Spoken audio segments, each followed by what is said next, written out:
Oui, pour commencer, vivre ensemble, c'est pas facile puisque chacun a son éducation. Ça, d'où vient l'idée de se perdre dedans?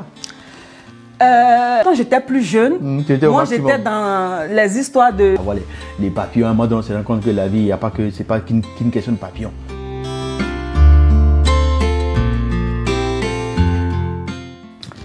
L'amour c'est bon, l'amour c'est beau. Mais semble-t-il qu'on peut se perdre en aimant? Alors, c'est un sujet qui est en même temps simple, accessible et en même temps complexe. Parce qu'on peut voir que les problèmes de couple, il y en a beaucoup. Une grosse diversité. En tout cas, apparemment, il n'y a pas la recette miracle. Aujourd'hui, on va parler avec une personne. On cherche les pépites, on cherche des solutions. Qui va nous éclairer sur le fait d'aimer, mais tellement qu'on aime, on finit par se perdre dedans. Alors, je reçois aujourd'hui une dame qui a l'expérience parce qu'elle rencontre beaucoup de personnes, elle assiste beaucoup de personnes et donc elle va pouvoir partager non seulement les expériences, des vécus, mais surtout certainement éclairer nos lanternes sur des choses qui commencent naturellement et qui finissent par des problèmes. Bonjour Coach Arlette. Bonjour Monsieur Doff. J'espère que vous allez bien. Oui, ça va très bien, ça va très bien. Okay, super. Alors, ouais, c'est ça, je suis content. D'abord, merci d'être venu d'abord au studio, merci beaucoup. Mais c'est parce que le sujet qu'on va traiter aujourd'hui, il est sensible, dans le sens où, à date, il n'y a pas de solution miracle et que chacun peut avoir son problème et il reste unique dans son genre. Ouais. Aimer, apparemment, pourrait emmener à la perte. Mais avant d'arriver à ça, Coach Arlette Hachi, on va commencer par voir, mais c'est quoi aimer? Donc c'est la question que je te pose. Mais c'est d'abord quoi aimer avant de commencer à voir comment on peut se perdre parce qu'on aime. Ok, merci de m'avoir posé cette question-là. Et puis, je pense que c'est très important quand même de définir le fait d'aimer une personne, ce que ça prétend dire réellement. Je pense que pour moi, dans mes définitions propres à moi, l'amour, c'est un engagement actif et voilà, de l'attachement profond. C'est de vouloir le bien-être et l'épanouissement de l'être aimé tout en acceptant ses défauts et ses qualités. C'est très important. Respecter cette personne, l'honorer, considérer cette personne. Et ce que je dis toujours, c'est vraiment placer cette personne en tête de liste de tes priorités. C'est très important pour moi. Voilà. Donc, je pourrais définir l'amour comme ça. D'accord. Ça va me chercher le petit sourire parce que dans ma tête, ça tourne, mettre la personne en tête et dire ses priorités. Est-ce que c'est pas déjà un bon décor pour être malheureux? Parce que là, notre bien-être va dépendre du fait qu'on place quelqu'un au centre, mais cette personne peut nous décevoir facilement. Oui, c'est vrai. Lorsqu'on rentre en amour, il faut s'attendre aussi à des déceptions, tu sais. Mais pour moi, déjà, lorsqu'une personne se sent valorisée, une personne avec qui tu es se sent valorisée, se sent considérée, moi, c'est ça, j'appelle mettre la personne en tête de liste de tes priorités. C'est de considérer cette personne avec qui tu vis. C'est très important. Et lorsque cette personne se sent quelque part considérée, tu verras que tout sera doux, tout sera tranquille. On sera content de vivre cette relation-là. Donc, c'est ça, moi, j'appelle mettre la personne parce que tout être humain aimerait que on lui, je veux dire que lorsque tu veux faire quelque chose, même les petites choses de la vie, on aimerait qu'on nous tienne informés. Par exemple, je veux faire telle chose, qu'est-ce que tu en penses? Ces petites questions, la personne sent qu'elle a une place dans ta vie. Et c'est ces petites choses-là qui viennent quelque part solidifier l'amour, agrémenter l'amour, et on est heureux là-dedans. Je pense pas que ce truc-là vient faire souffrir quelqu'un, mais c'est se sentir valorisé et considéré pour moi. Voilà. D'accord. Mais en même temps, je pense c'est avant qu'on se retrouve dans... Alors, ici, on parle de l'amour dans une relation à deux. Oui. Parce que le cas est bien circonscrit, on peut être une personne imbue d'amour, c'est-à-dire remplie d'amour. Parce que l'amour, c'est aussi donner. L'amour, c'est penser à autrui, un peu d'altruisme dedans.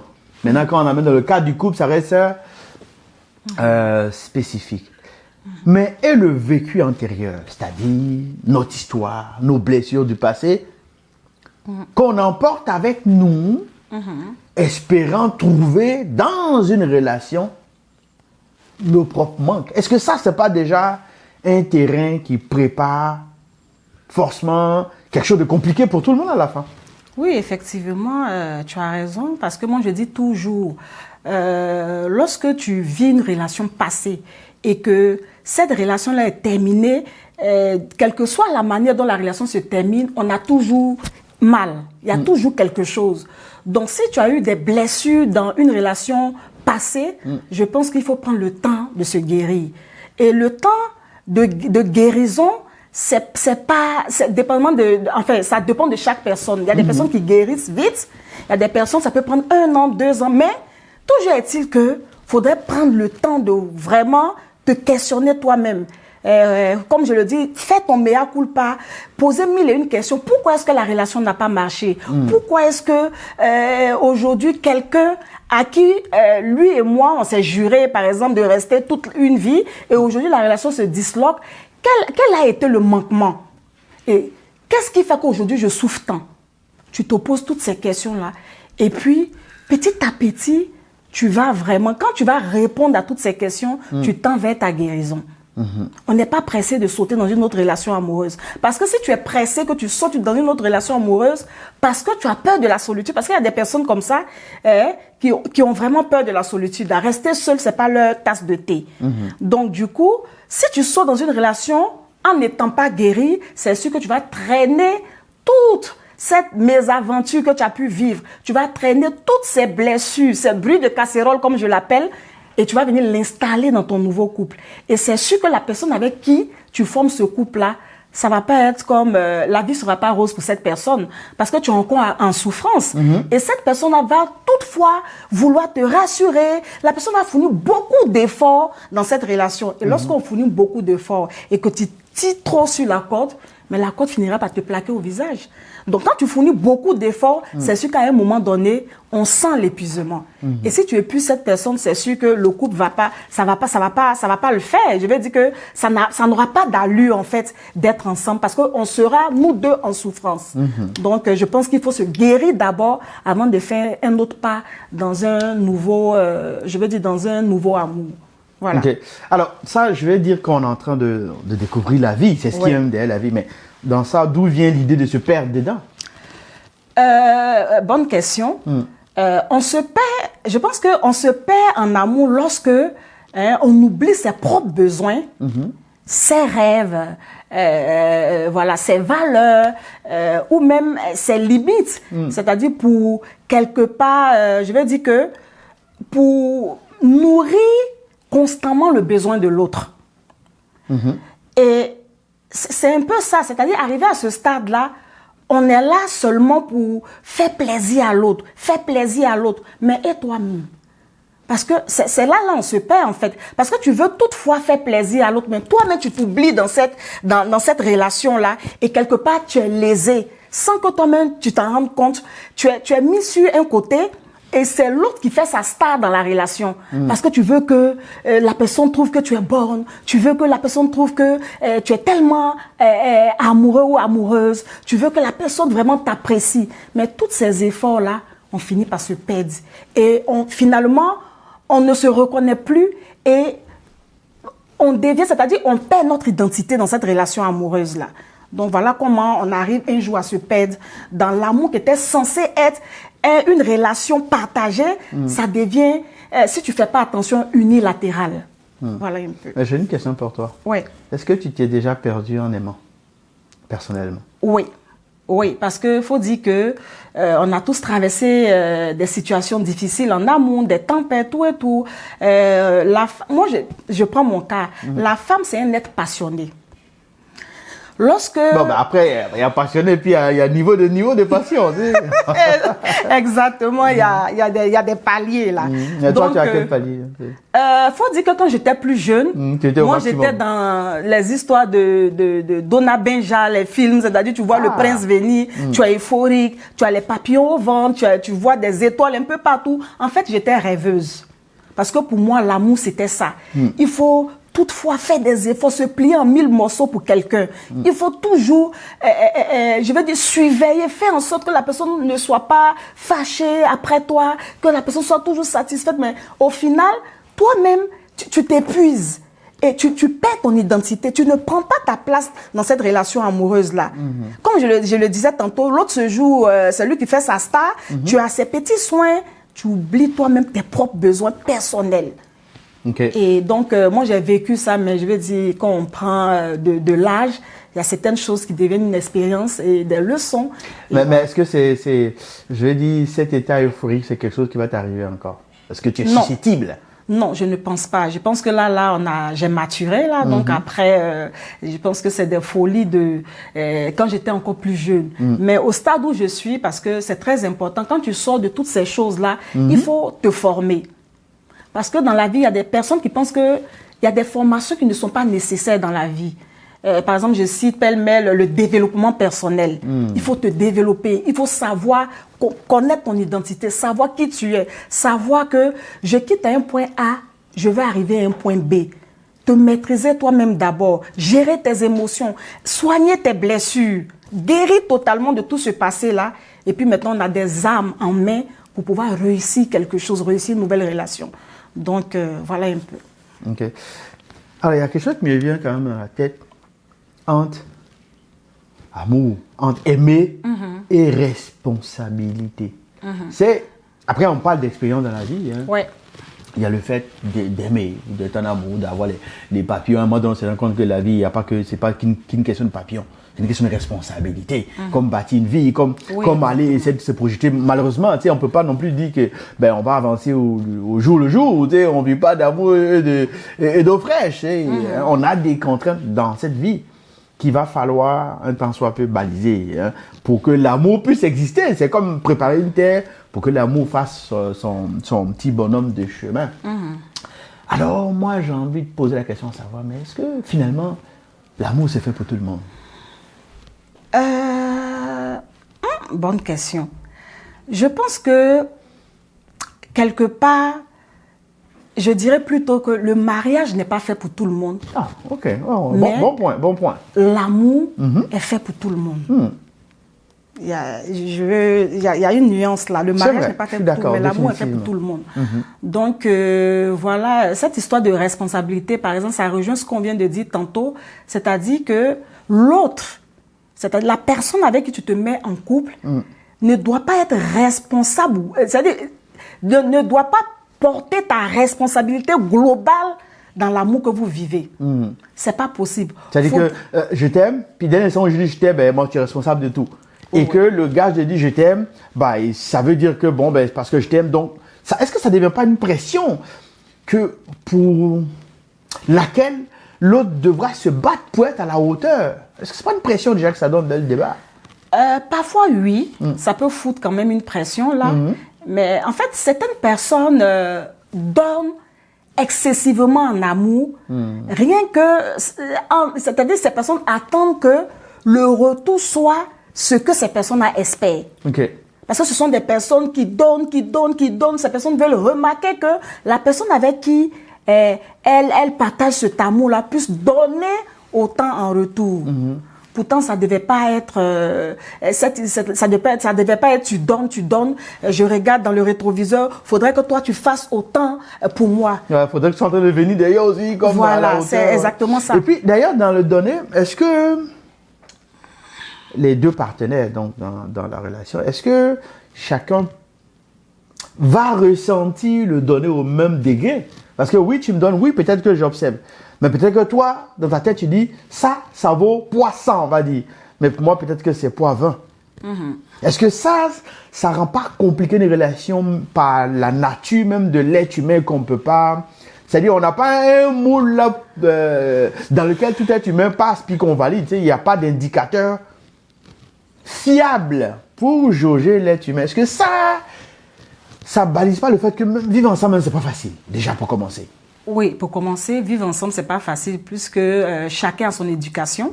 Voilà, et lorsqu'on en arrive à se mettre ensemble, c'est vrai qu'il faut gérer tous ces aspects-là.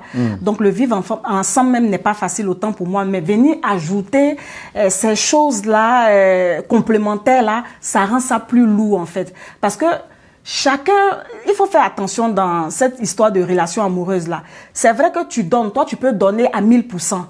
Mais l'autre qui donne à 50% ne veut pas dire que cette personne ne t'aime pas. Ça ne veut pas dire que la personne ne t'aime pas. Peut-être la personne donne au-delà de ce qu'elle peut donner. Ouais, exemple, déjà. Dans tout son vécu, peut-être qu'elle est en train de donner même quelque chose qu'elle n'a pas reçu aussi. Exactement. Ouais. Donc, on ne peut pas qualifier l'autre parce que l'autre donne 50%, moi je donne 100%. Peut-être la personne ne m'aime pas. Mais il faut vraiment fouiller pourquoi c'est ce que la personne peut donner. Maintenant, dans le cas où la personne peut avoir le 100% et que c'est un refus, là, en ce moment, ça, c'est autre chose. Alors, ici, il y a prendre conscience que chacun peut donner à la hauteur de ce qu'il est capable de donner, pour autant que ce soit vrai, sincère et concret. Oui. Mais on ne peut pas attendre de l'autre de donner plus que ce qu'il n'a même pas reçu. Exactement. Ça peut être un poids. Hein. Oui, ça peut être une fuite de responsabilité de dire ouais, mais c'est parce que je t'aime trop, puis toi, apparemment, tu n'es pas conscient de ça. Non, oui, c'est vrai, mais je veux dire, il ne faudrait pas porter le poids de tes manquements à quelqu'un avec qui tu es venu, je veux dire, que te mettre avec. Parce que tes attentes, parce qu'il y a des personnes aujourd'hui qui ont des attentes tellement, je veux dire, je ne sais pas à quel mot qualifier, tellement colossales, c'est-à-dire que ces personnes-là vivent dans un monde. C'est pour ça qu'on dit souvent qu'il faut savoir choisir son partenaire. Ça aussi, c'est très important. C'est compliqué parce que au moment où on est en train de vivre une relation, tu sais, quelquefois, on n'a pas rêvé le lendemain, on a vu la relation, ça arrive naturellement, tu vois, un petit déclic, un petit mouvement, puis comme la vie est ce qu'elle est sans s'en rendre compte, des jours passent, des semaines passent, des mois passent, puis c'est en train de prendre forme. Donc, tu sais, à quel moment je vais aller étudier d'abord le guide, ouais, bon, ben voilà, tu vas voir ton âme sœur, ou bien tu vois, c'est pas évident, là. Oui, c'est pas évident, mais il y a des règles flags. Il y a des règles flags, comme on le dit, parce que lorsque tu rencontres une personne, que tu apprends à connaître cette personne-là, il faut pouvoir voir si vos valeurs matchent ensemble. Il faut pouvoir voir si vous voyez quand même, pas totalement, mais quand même les mêmes visions, les mêmes perspectives. Est-ce que je vais dire que vous pouvez marcher dans la même direction. Mais est-ce que ça, parce que, tu sais, après, ça peut dépendre aussi de l'âge, hein, ou de l'expérience, prenons un jeune homme ou une jeune demoiselle qui a tous ses rêves hérités de tous les films, puis de tout ce qui va avec. Le jeune homme aussi qui a zéro expérience. Cette démarche, ça peut être un peu complexe. Quand même. Avouons que, on peut beau donner une recette, là, mais dans la vraie vie, ça peut être différent. C'est pour ça qu'on va voir des parents qui vont dire, ouais, je veux pas te voir avec ce va-nu-pied. Mais elle aime, puis tu peux rien faire, elles vont s'arranger pour se voir pareil. Oui, c'est vrai. Mais je pense que ce que tu dis, c'est ça, pour moi, j'appelle le coup de foudre. Parce qu'un amour qui commence bien, c'est de voir où tu veux aller. C'est très important. Je pense l'amour euphorique, comme je l'ai dit, c'est dans la jeunesse là-bas, tout. Mais du moment où tu as 25 ans, tu as 30 ans, que tu veux te mettre en couple, faudrait voir avec qui tu as envie de t'engager. C'est très important. L'amour, coup de foudre, là, ça c'est dans les films et puis c'est avant ça. Mais en plein 21e siècle, avant de t'engager dans une relation, pour moi, c'est très important. Check si vous avez les mêmes valeurs. Check si vous avez quand même les mêmes visions. C'est très important. Parce que si tu ne prends pas le temps de voir tous ces contours-là, avant de poser ton pied dans le plat, c'est sûr que chemin faisant, il y a quelque chose qui va se passer, comme on le dit. Tu vas découvrir certaines choses qui vont venir te décourager. Tu vas découvrir certaines choses. C'est comme si les masques vont tomber. Maintenant, tu découvres en face de toi, vous n'avez pas les mêmes valeurs. Vous n'avez pas les mêmes visions. Parce que tu n'as pas pris le temps de voir tout ça. Vous êtes carrément différents. Plus la réalité de la vie. Parce qu'à un moment donné, là, la vie va s'imposer. Va s'imposer, brut. Comme je le dis, sans filtre, sans protocole, sans flafla, puis il y a des réalités qui vont rattraper. Alors ça va m'amener à la prochaine question qui est quelle est la place? Bon, je ne vais pas dire la place du manque d'argent, mais j'allais dire quelle est la place de... En fait, si je dis l'argent, je ne veux pas juste qu'on focus sur l'argent, mais sur ce que l'argent peut rendre possible dans une relation. Est-ce que si l'argent manque là, tout ce qu'on est en train de dire, ça peut prendre place? Quand je dis l'argent manque là, c'est pas le gros chèque là, non. C'est ce qu'il faut pour vivre le quotidien. Ouais, le quotidien. Pour qu'on ait même le temps de rêver. Parce que quand les besoins de base ne peuvent pas être comblés, mais ça devient difficile de vivre l'amour tel qu'on est en train de le définir, de dire, ouais, j'ai un engagement vis-à-vis de toi, je dois... Ça devient compliqué. Qu'est-ce que tu en penses, toi, coach Arlette Hachi, sur le manque de l'argent pour asseoir les fondements d'une relation dans laquelle on peut bâtir pour le long terme? Je pense que, bonne question, le manque d'argent peut, à la longue, ça peut venir fragiliser quand même un peu le couple. Parce que ça va fragiliser, ça peut venir fragiliser, parce que pour moi, c'est évident. Là. Oui, ça va fragiliser même, je dirais. Je voulais prendre des retenues, mais ça va vraiment fragiliser. Parce que, sans protocole ni flafla. Voilà. Ouais. Parce que, d'abord même, la vie que nous vivons, tout est excessivement cher. Même les enfants, c'est un projet. Aujourd'hui, la maladie tombe subitement. Il faut avoir de l'argent pour organiser, pour même se marier. C'est de l'argent. Tout ça, ce sont des projets et ça émane d'argent, en fait. Donc, du coup, un couple qui vit où il y a un qui dépense et puis l'autre, c'est comme si la lumière est éteinte là. Ou bien, on ne sent pas trop l'autre dans les dépenses. Je pense qu'à la longue, ça va venir chevaucher un peu l'amour. Ça va venir vous chatouiller. Ça va venir montrer qu'il y a quelque chose qui manque. Il y a un dicton qui dit « L'argent ne fait pas le bonheur, mais l'argent vient solidement contribuer au bonheur. C'est très important. Tu veux inviter ta madame aujourd'hui à aller dans un restaurant, mais c'est de l'argent. Tu veux faire un voyage, de prendre des vacances, parce qu'après des durs labeurs, quand tout tu ça, travailles... c'est compliqué. Il faut payer le loyer, il faut avoir le salaire, exactement, même à la maison. Le gaz, tout ça. Le quotidien. S'il n'y a pas, ça va être compliqué d'avoir des engagements. Donc, je pense que l'argent, c'est vraiment important dans un couple. Ça ne vient pas rendre heureux, mais ça vient vraiment contribuer au bonheur dans un couple. Et c'est deux mains qui se lavent. Donc, quand deux personnes se mettent ensemble, il faudrait que chacun soit à mesure d'apporter un peu, on met ensemble et puis on avance. Donc, aujourd'hui, les gens ne vont pas se marier parce que c'est dur. Mais je dis toujours que quand tu n'es pas prêt financièrement d'abord, il faut te développer toi-même personnellement. C'est ce que j'ai dit. Est-ce que l'amour est fait pour tout le monde? Ma question est autrement. Est-ce que finalement, c'est fait pour tout le monde? C'est vrai, c'est fait pour tout le monde. Mais il faut t'engager dedans au moment opportun. C'est ce que je dirais. L'amour, parce que l'amour, c'est la plus belle chose. Ouais, mais donc tu es obligé de calculer. Là, tu deviens stratège maintenant. L'amour par stratégie. Par stratégie, je sais pas. Non, pas forcément l'amour par stratégie, mais je dirais que quand tu sais que tu ne cherches pas des ennuis. Parce qu'aujourd'hui, moi, j'ai eu pendant des consultations, j'ai eu à coacher des personnes. Non, ma coach, franchement, je suis avec telle madame, je n'arrive pas à assumer. La question que je pose, je dis, mais quand tu vois le choix que toi-même tu as fait, tu vois ce qui va avec. C'est pour ça que je dis toujours, je disais tantôt, avant de choisir quelqu'un, il faut bien regarder la personne que tu choisis. Il faut choisir quelqu'un en fonction de ta personne. Tu ne peux pas être une personne modeste, une personne qui gagne le strict minimum, le SMIC qu'on peut dire, et puis tu cherches une femme, je prends l'exemple d'un homme, et tu cherches une femme, quand tu la regardes, elle brille de mille feux. Quand tu la regardes, elle-même, elle a une grosse caisse. Toi-même, là, tu es un piéton. Bon, tu regardes, c'est vrai que l'amour n'a pas de limite, ça peut dépasser des frontières. Mais il faut te dire que cette femme-là, c'est vrai, elle peut t'aimer. Mais quand elle va rentrer dans le couple, est-ce que le couple va durer? Parce qu'elle a l'habitude de briller, elle a l'habitude de voyager, elle a l'habitude, sa grosse caisse prend de l'essence, ça prend beaucoup de choses. Elle ne vient pas reposer ses problèmes sur toi, comme on l'a dit tout à l'heure, c'est ses propres responsabilités. Mais dans un couple, quand même, on vient quand même entretenir le couple par des petites invitations pêle-mêle. Mais si tu n'arrives même pas à faire le minimum même à la maison, même pour manger au quotidien, c'est difficile, c'est clair que la relation va se disloquer. Regarde, coach, pour moi, c'est clair là. Tu n'as pas l'argent là, oublie les histoires de couple. Oui. Là. Quand il n'y a pas l'argent, oublie là. En fait, parce que ça va mal sévère. Oui, mais tu sais, à un moment donné, et c'est ça la réalité, parce que quand on est conscient de ça, parce que, tu sais, advenons là qu'on va dire, ouais, faut pas donner l'impression de trop rigide. Mais là, dans la vraie vie, ça va être compliqué. Tu vois? Or, si au moins on est conscient de ça, et qu'on est capable même pas de mettre en priorité, mais au moins de sécuriser, ça permet d'avoir quand même, un semblant de stabilité. Parce que sans ça, la fin, elle est connue. Là, tu sais, quand on est beau, dit oui, l'argent, c'est pas important. Oh, ça va finir par... ça va finir par nous rattraper. Exactement. Ça. Mais ça sera cruel de dire quand même que si tu n'as pas d'argent, pas d'amour, ça sera vraiment cruel. Mais on peut dire, pour caresser un peu la chose, on peut dire, engage-toi lorsque tu es prêt. OK.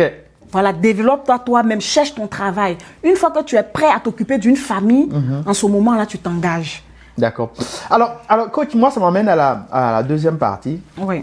Alors, tu es auteur d'un livre qui va sortir bientôt.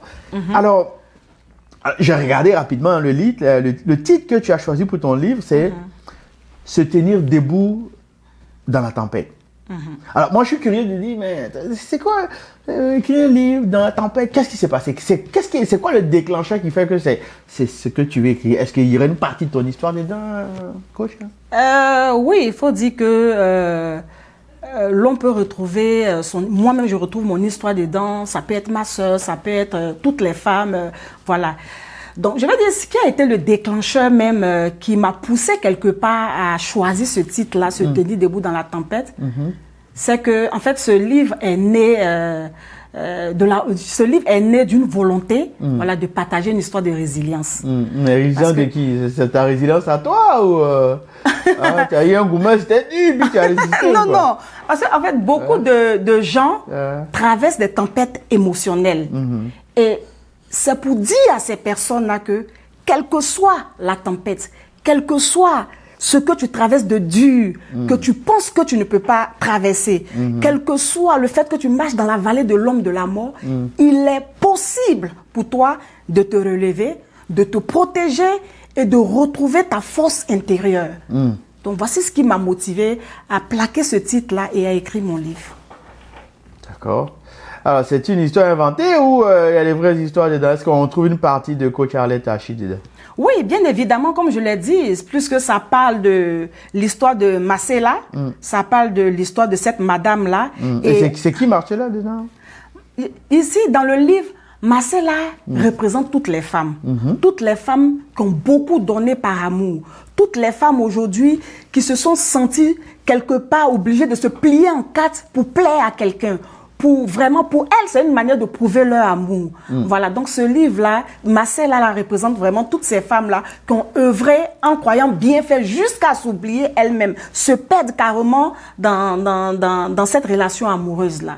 Voilà. Mais est-ce que c'est une affaire des femmes contre les hommes? Parce que je vois que ici on parle d'une femme qui s'appelle Marcella qui a donné, mais les hommes ça donne aussi, là. Oui. Est-ce que ce volet-là a été traité ou juste c'est les femmes qui vont tirer sur les hommes? Moi, je sais pas, c'est une question que je pose. Oui. Non, c'est pas, ce livre n'accuse pas. Ce livre n'accuse pas les hommes, mais ça relate des faits. Et dans ces faits que ça relate là, c'est pour vraiment rendre certaines personnes consciencieuses. C'est-à-dire, quand tu vis une relation, faudrait pas que toi-même tu puisses perdre ton identité dans cette relation-là. Parce que c'est quand toi-même tu connais ton identité que ça rend la relation très intéressante. Mais du moment où tu te perds toi-même en donnant tellement, que tu veux tellement prouver à l'être aimé que tu l'aimes, dans les petits gestes, même au quotidien, même de cet amour-là, en ce moment-là, ce n'est plus de l'amour en fait. Tu es là que pour subir. Tu es là, mais tu n'es pas là. Tu es carrément effacé. Et là, ça devient toxique. C'est plus de l'amour. Ouais. Alors, moi, ce que je pense quand même à la pression émotionnelle. Parce que je vois, c'est une affaire. C'est pas dans un moule qu'on peut quantifier, identifier. Donc, du coup, on pourrait mettre la pression sur l'être qu'on prétend aimer. Parce que ce qui peut arriver, c'est qu'on peut dire, ouais, mais moi je t'aime, mais je vois pas que tu me fasses que je vois pas le retour de l'amour que j'ai vis-à-vis de toi. Mais est-ce qu'on a la même définition de l'amour, même si tu essaies de la définir au début? C'est ça, là. Est-ce qu'on a la même définition de l'amour? Est-ce que ça, c'est pas déjà source de conflit et que c'est des choses qu'on pourra jamais régler de cette façon? Mais moi, je pense que tout part de la communication. Tout part de la communication. Lorsqu'on rencontre une personne pour pouvoir fonder la base, parce que tout part de cette base-là. On s'assoit, on discute, et puis on décide de marcher de telle façon ou de l'autre façon. Donc, si la base déjà, on est tellement euphorique, comme je le disais tantôt, qu'il y a certaines choses, on passe là-dessus. Parce que l'histoire de Marcella, c'est ça. Elle a rencontré un gars pendant ses vacances à Paris et tout de suite, elle a vu ce dernier-là, la corpulence, le style, le bon chic, bon genre, BCBG. Tout de suite, elle a vu ce côté-là. Mais il y a certaines choses où elle n'a pas vraiment tiré sa curiosité. Elle a vu la personne, quelqu'un qui s'exprime bien. Tout de suite, elle s'est dit, puisque Marcella, c'est une bonne madame là qui aspire vraiment à faire sa vie. Elle voulait une petite vie de foyer, tout et tout. Et puis, bah voilà. Mais au final, elle n'a pas su, elle n'a pas su s'imposer dans ce couple-là. Et son identité a disparu en voulant vraiment prouver à ce dernier-là que elle est la bonne femme. Elle est celle que le monsieur devait choisir. Mais finalement, elle s'est perdue. Voilà. Donc, c'est un peu ça. D'accord. Alors, est-ce que une relation peut commencer, c'est-à-dire que les bases là, c'est mal. Oui. Et tout ce qui peut arriver, ça ne peut être que mal. En fait, on connaît la fin là. Oui. Est-ce qu'il y a des cas comme ça? Et comment on peut faire pour éviter ce genre de situation? Est-ce qu'il y a des éléments clés, des éléments fondamentaux, peu importe la personne, peu importe la religion, peu importe la zone géographique, ça là, il faut que ce soit des cases à cocher dès le début avant d'entrer dedans. Est-ce que ma question est claire pour toi? Si tu peux reprendre la question. Puisqu'on voit qu'il y a des couples Oui. où il y a des relations, dès le début, là, déjà, les pièces du puzzle, là, Si. on sait que le château va s'écrouler, là. Oui. OK? Oui. Mais le problème, c'est que quand on est dedans, quand on envoie les cartes pour essayer de les mettre ensemble, tu sais, on est en train d'envoyer les cartes. Donc, on n'a pas ce regard-là de voir que les cartes vont pouvoir tenir. Oui. La question que je pose, est-ce qu'il y a des cases à cocher pour pouvoir vérifier ça? Oui. Pour moi, il y a des cases forcément à cocher. Comme quoi, par exemple, concrètement? Comme concrètement, voir si l'être humain qu'on veut aimer, la personne qu'on a choisie, est-ce que cette personne-là rentre en ligne de compte avec la personne que toi-même tu veux? Parce que toute personne aujourd'hui, on a une petite idée de la personne avec qui on a envie de se mettre en couple. Oh, mais est-ce que ça ne serait pas dû au fait de ce qu'on croit savoir de nous-mêmes, de la vie? Or, ça évolue avec le temps. Ouais. Tes aspirations de jeune fille de 15 ans, ce n'est pas les mêmes aspirations à 25 ans, ce n'est pas les mêmes aspirations à 30 ans. Oui. Est-ce que cette partie ne va pas aller nous déjouer? C'est-à-dire qu'on va chercher à cocher les cases, mais je cherche à cocher les cases pour mes aspirations de l'instant. Quand ça évolue, boum, c'est déjà fait. Oui, mais moi, je pense qu'on a toujours le choix. Parce que l'exemple que tu viens de prendre, la petite fille de 15 ans, elle a encore tout ce qu'il faut pour pouvoir choisir ce qu'elle veut. L'homme de ses rêves, quelque chose comme ça. Mais une fois qu'on prend de l'âge, c'est comme s'il y a beaucoup de femmes aujourd'hui, elles se mettent en tête qu'elles n'ont plus trop le choix.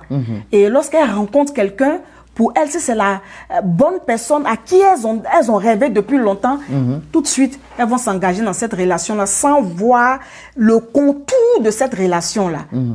Donc aujourd'hui, tu te lances dans une telle relation sans voir le contour, c'est sûr que ça va te rattraper devant là. Ça va te rattraper devant. Parce que, comme je l'ai dit, tout le monde est appelé à aimer un jour, à vivre l'amour, mais tout le monde n'est pas appelé à se marier. Ok. Donc il y a l'amour, parce que d'abord, en tant qu'humain, nous sommes amour. Pour qu'il y ait naissance, il a fallu d'abord qu'il y ait amour. C'est vrai qu'il y a l'amour charnel, mais il y a forcément une expression de bien-être qui va finalement donner le fruit. Oui, c'est ça. Donc, on a naturellement, l'amour doit faire partie de l'humanité. De l'humanité, exactement. Okay? Maintenant, après, il y a l'amour qu'on va vivre maintenant par l'union de deux êtres en esprit encore, et puis beaucoup d'autres choses derrière. Ouais. C'est ça. Alors, est-ce que cet amour ne pourrait pas être sous pression, dépendamment de comment est-ce que c'est né, cet amour-là? OK? Là, je reviens encore dans le vécu, là. Est-ce que ça ne va pas fortement jouer dans la probabilité qu'une relation qui naît pourrait être vouée à l'échec, déjà? Oui.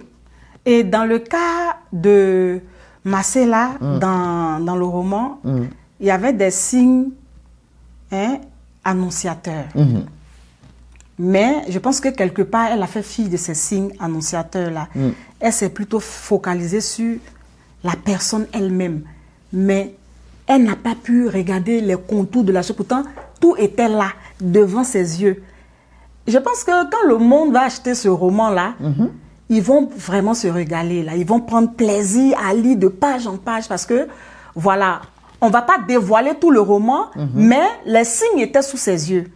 Donc, elle avait la possibilité de remarquer certaines choses et puis se donner la chance de, au fur et à mesure, apprendre profondément à connaître cette personne-là. C'est vrai, on ne finit pas de connaître un être humain, mais il y a certaines choses clés qu'il ne faudrait pas négliger. Et pour revenir sur cette histoire de l'âge, à tout âge, on a le choix. On a le choix. Pourquoi je le dis? Parce que ça sera grave de se lancer dans une relation en pensant que j'ai tel âge, j'ai 30 ans et plus, je suis encore seule. Donc, la première personne venue, tout de suite, on saute, on prend cette personne pour, dans nos têtes, se sécuriser. On se dit, je prends de l'âge, il faut que je me sécurise. Je veux être, j'aime la vie de famille, j'aime la vie de couple, je veux être en couple. Mais est-ce que cette personne-là est la bonne personne pour toi? C'est la question que tu devais te poser. Ça sert à quoi de te jeter dans une relation et puis 1 an, 2 ans, 3 ans après, le couple se disloque? Pas parce qu'il y a quelque chose qui n'a rien à voir avec toi-même, tes erreurs du début, mais le couple se disloque parce que c'est en rapport avec le fait qu'il y a des choses que tu n'as pas bien checkées. C'est ça.